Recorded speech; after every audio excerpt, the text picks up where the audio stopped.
Akyat na. Turok lang. Kumalma ka naman ka nga. Mahal ang bayad niya. Ano sinasabi natin sa akyatin eh? Kapit guys. So ano nga po ulit yun, Opo? Turok lang nito. Buta na di pa ako nagpagawa. Yay! Alright!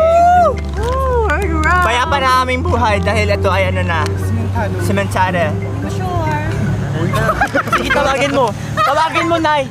Matapos ang masasayang kaganapan ay nakakita naman kami ng isang papasok sa dagat. At syempre, as usual, papasukin natin. Dumaan na rin kami ng bakery kaya may dala kami pinapay. Wala lang, naisipan lang naman namin magpalipas ng sunset dito. Di naman natin talaga kailangan ng mabigat na dahilan para magawa yung gusto natin, di ba? Minsan kakaisip natin kung ano yung dapat. Hindi natin namamalayan na nalagpasan ka na pala ng araw. Ipagpapabukas mo na naman. Hanggang kailan ba tayo lagi may bukas? Ito yung